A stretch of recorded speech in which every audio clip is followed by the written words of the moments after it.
secara itu ya rutin tadi itu ya, makanya begitu sugesti itu masuk dan itu begitu masuk itu yakin banget.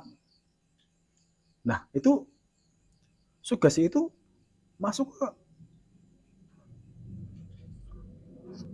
gelombang kita, memasuki pikiran kita. Nah, itu namanya hipnotis. Kalau dibilang magic, ya, tapi itu bisa dipelajari, Mas, maksudnya. Dengan sugesti itu sama saja.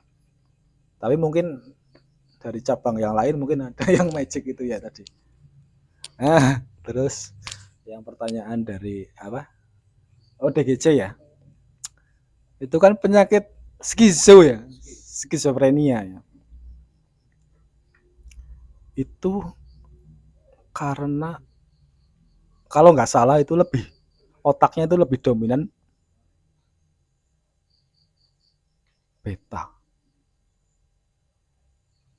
Kita bekerja sepaneng terus, ya itu tadi. Makanya langsung rusak.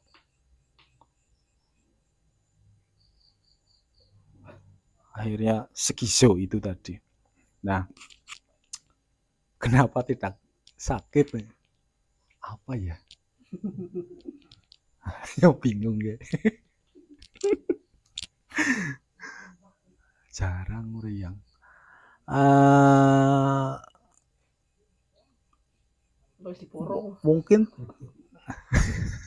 Mungkin karena dia tidak mempercayai hal-hal itu, Mas. Bisa jadi meriang juga ya. Mungkin sakitnya Jadi menguasai semua itu. Mungkin pressure-nya itu udah ke situ juga. Kalau sakit itu mungkin sudah sakit jiwa. Iya. Sakit secara fisik. Secara fisik belum. Jiwanya sudah jelas kejiwaan itu penyakitnya. Skizo tadi itu. Mungkin ada nambahin mungkin dari kesehatan tentang itu kenapa orang ODGJ tidak sakit.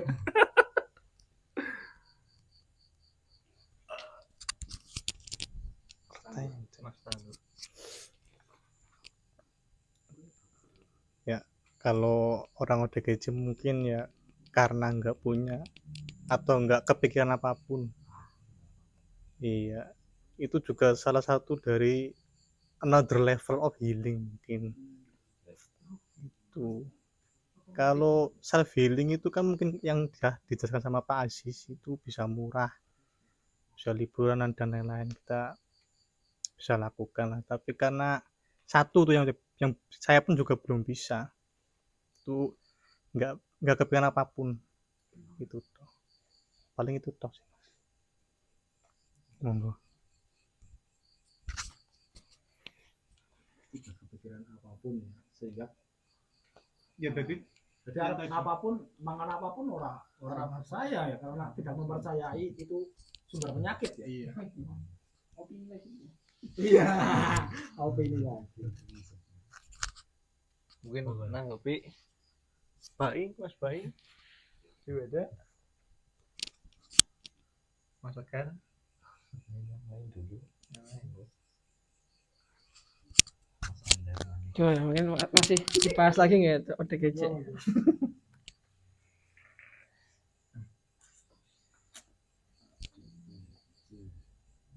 Mas. Gimana?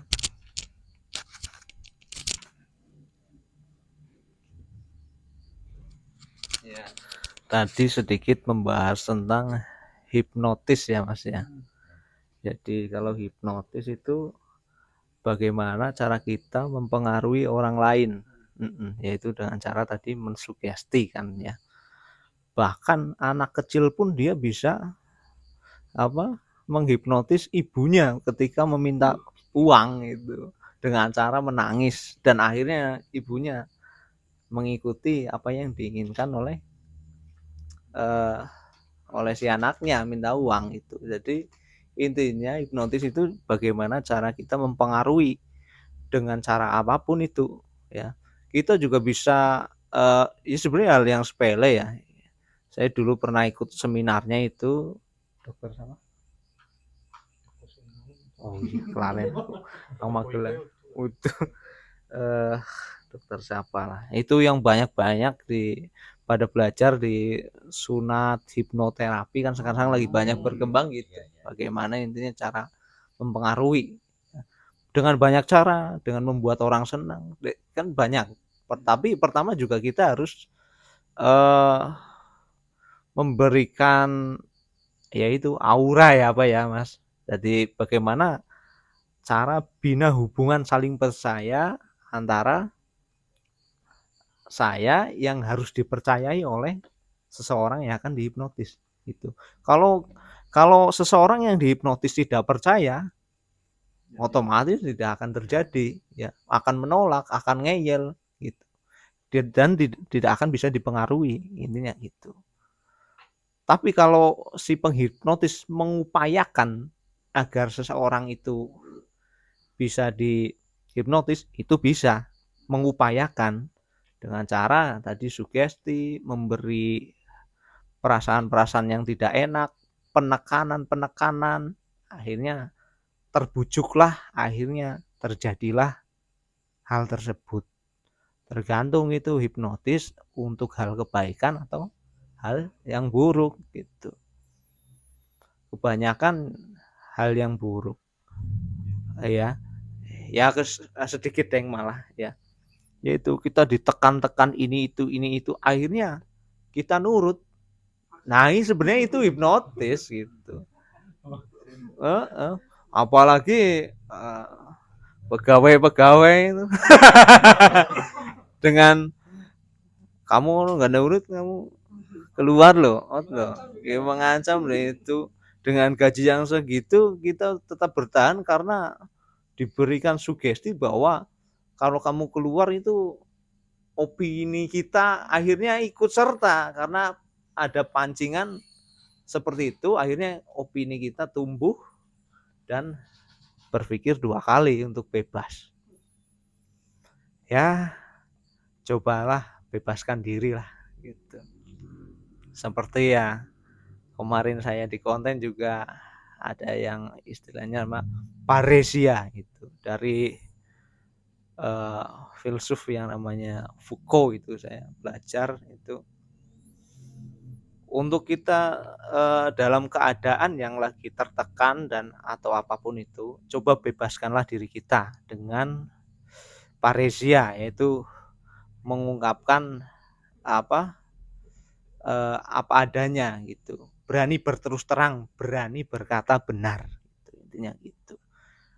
Oh ini kok kayaknya nggak sejalan gitu, ada orang yang bilang ini kayak mempengaruhi orang percaya, ya jelaskanlah gitu. Maksudnya tegaskanlah ke diri, terutama ke diri, dan jika kok ngeyel baik tegaskanlah ke seseorang. Kita juga punya hak gitu, bukan hanya orang yang bisa mempengaruhi kita, tapi kita juga bisa bebas dari pengaruh orang tersebut dengan cara paresia seperti itu ya. Mungkin seperti itu Mas. Yang lain ada Mas?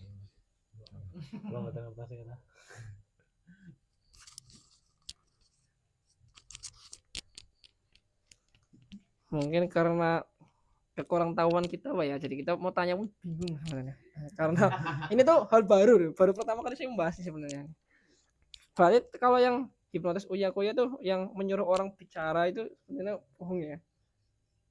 Kalau menurut saya Iya, maksudnya kayak dari dalam gitu. ya, Iya. menurut saya ya itu semua demi konten gitu. Malah lebih perilan yang di terminal ya. Apa magic Ternyata pelakunya. bahkan kita sering mendengar hanya dengan modal telepon kan. Oh iya benar. Iya kan? Pulsa ya. Minta pulsa. atau anak-anaknya kecelakaan bu, Akhirnya terpengaruh ya gitu. Pancing, tertekan. cuma masukkan sukses itu buat itu. Itu saya pernah jadi korban gitu. Telepon gitu. Kita harus paresia itu harus menegaskan juga ya kalau Iya. kita nggak mau ya nggak mau gitu ya. Itu nggak mau. Iya. Kalau mau sini jelaskan Oh, lebih iya. dekat. Kadang-kadang kan kita udah terkurung sih, karena terpojok, tertekan, terkurung. Aku ngomong ini angel. Nah, setelah aku dapat ilmu itu Parisia baca buku. Oh, iya. Sebenarnya simpel. Sebenarnya hal-hal simpel itu cuma kita memang belum mengalami, Mbak ya. Belum mendapatkan momen untuk apa namanya mengalami hal tersebut. Momen. Momennya kalau ditemui debt collector kali. Nah, Harus berani. Urungan masih. wah, itu berat itu. Tanggung jawab itu. Nah, mungkin karena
bermanfaat. Kurang lebihnya mohon maaf apabila ada penyampaian yang kurang pas atau kesalahan dalam berbicara. Saya mohon maaf. Terima kasih. Dari saya sekian. Assalamualaikum warahmatullahi wabarakatuh.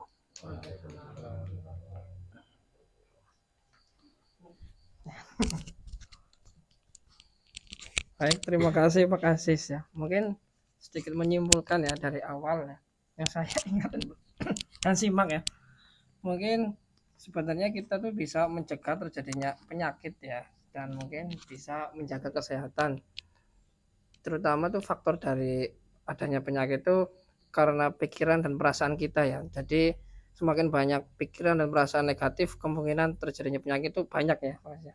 Jadi sebisa mungkin kita berprasangka baik, berpikir baik gitu, dan menghilangkan perasaan dan pikiran yang negatif gitu. Nah, untuk menetralisir perasaan-perasaan seperti itu bisa melakukan meditasi seperti ini ya. Nah, salah satunya yang telah kita lakukan dan Pak Kasih sampaikan tadi itu kita bisa menetralisir kecemasan atau pokoknya perasaan negatif, kelelahan mungkin juga bisa ya. Jadi untuk mengantisipasi terjadinya penyakit di kemudian hari.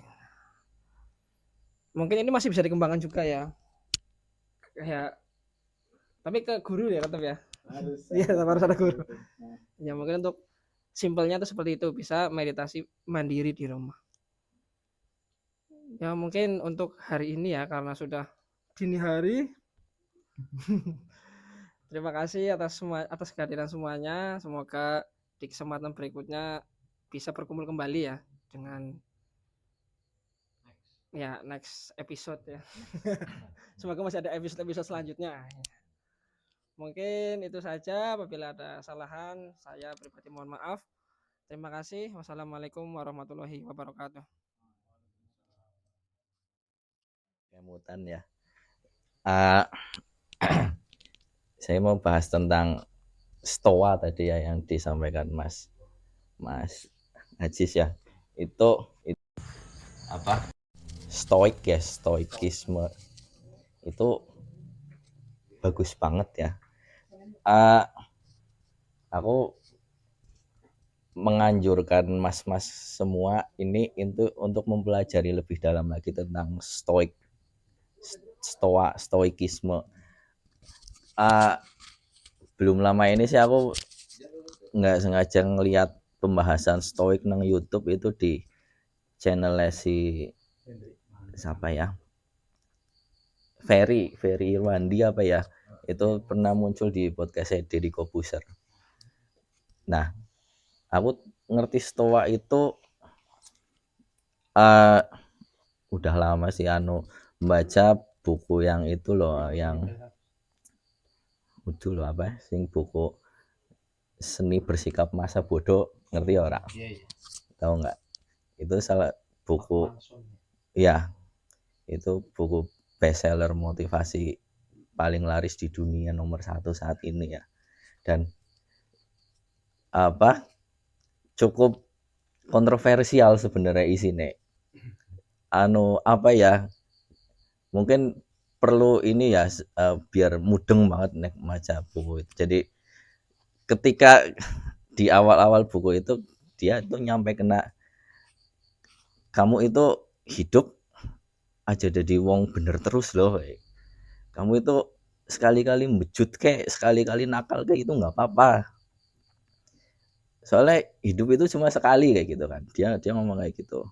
Dan apalagi ketika masih muda, ketika masih punya tenaga segala macam ya, itu sayang untuk dilewatkan waktu-waktu itu. Dan stoik itu lebih ke apa ya, landasan berpikir loh. Jadi udah prinsip hidup kalian ya, semua prinsip hidup ya kalian sendiri-sendiri yang punya.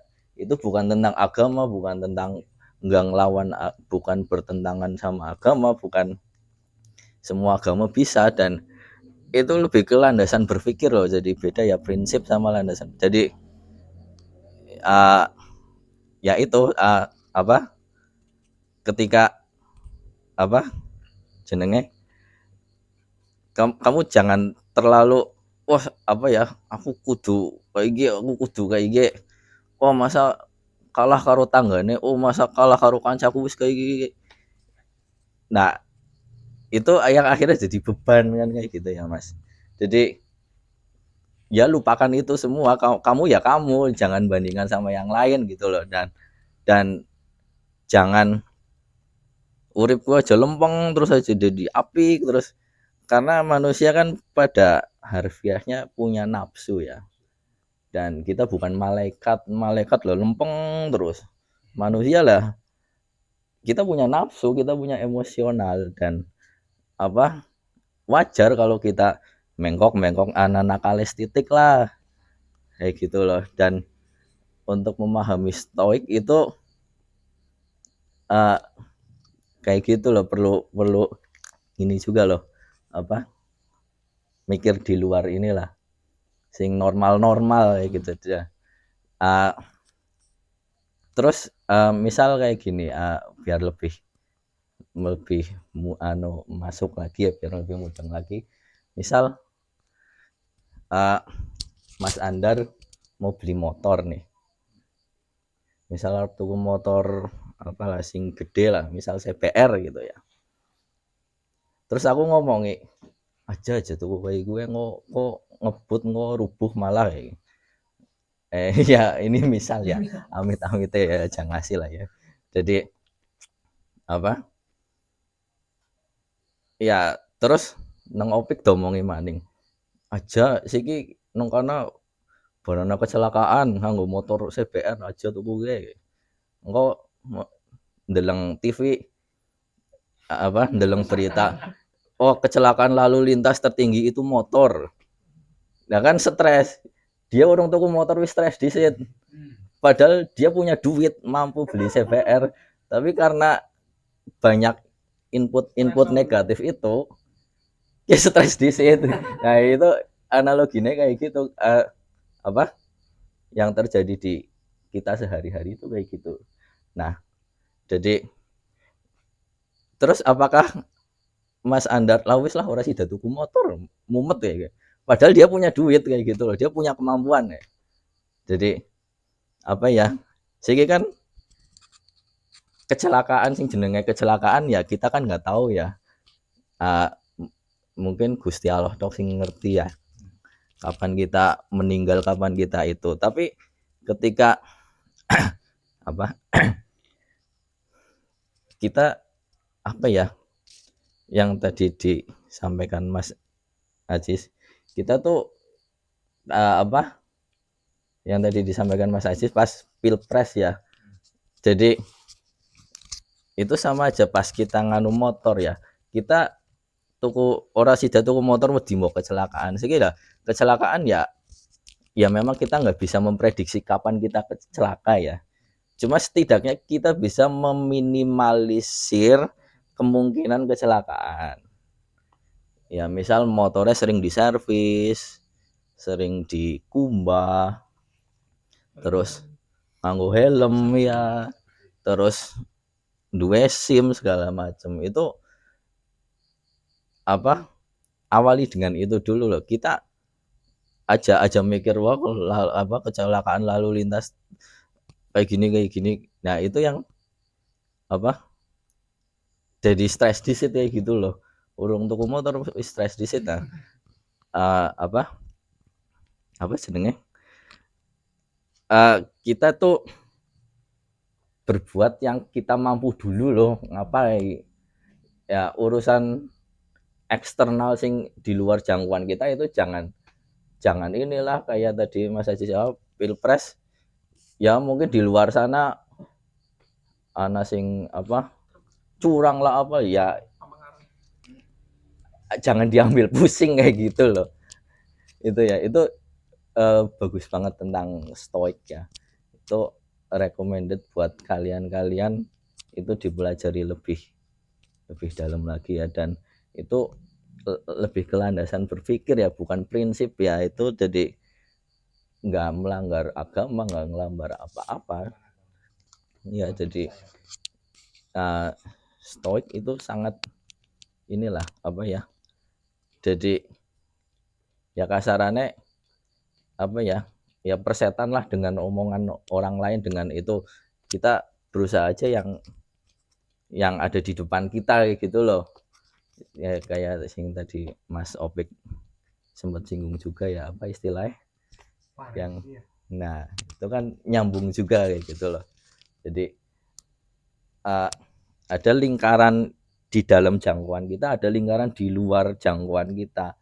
Nah, kebanyakan orang itu stres dengan lingkaran yang di luar jangkauan kita kayak gitu loh.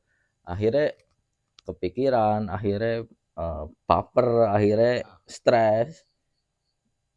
Akhirnya kayak gitu yang terjadi. Jadi, kenapa kita nggak fokus aja yang di lingkungan jangkauan kita sih kayak gitu loh. Dan setauku ya itu kayaknya orang-orang hebat, orang-orang besar itu banyak yang landasan berpikirnya kayak gitu loh. Dan apa apalagi yang masih muda itu ya jangan apa ya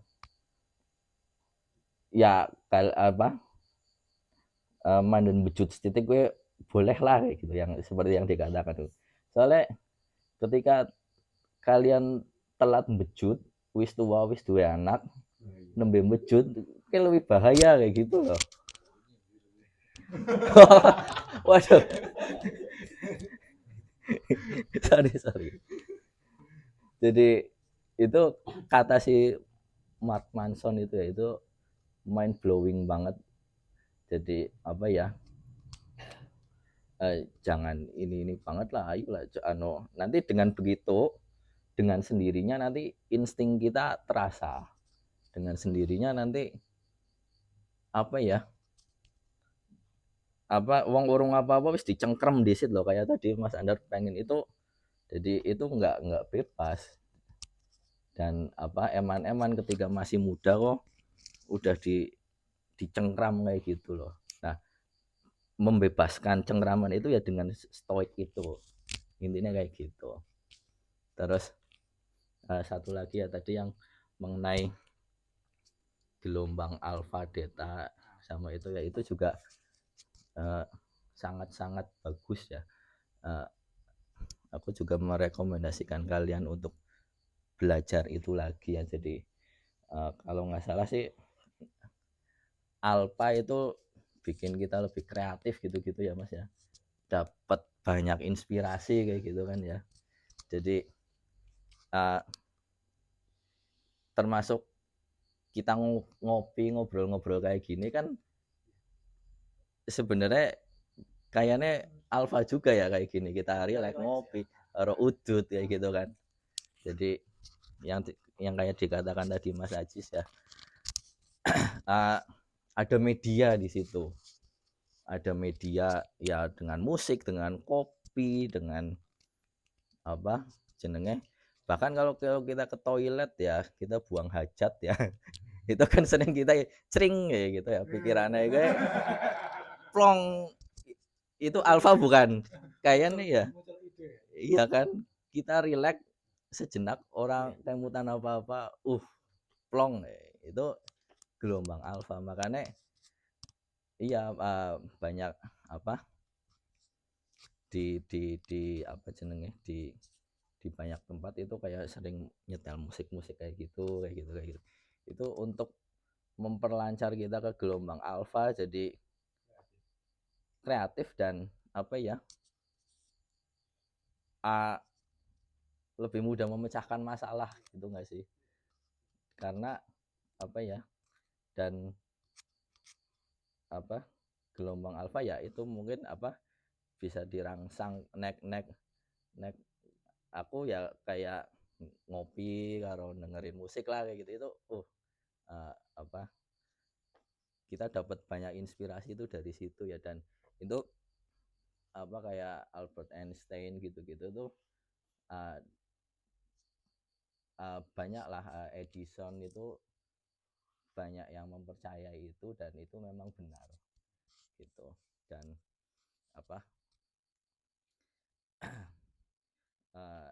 ya mungkin itu aja tambahan dari saya ya tadi.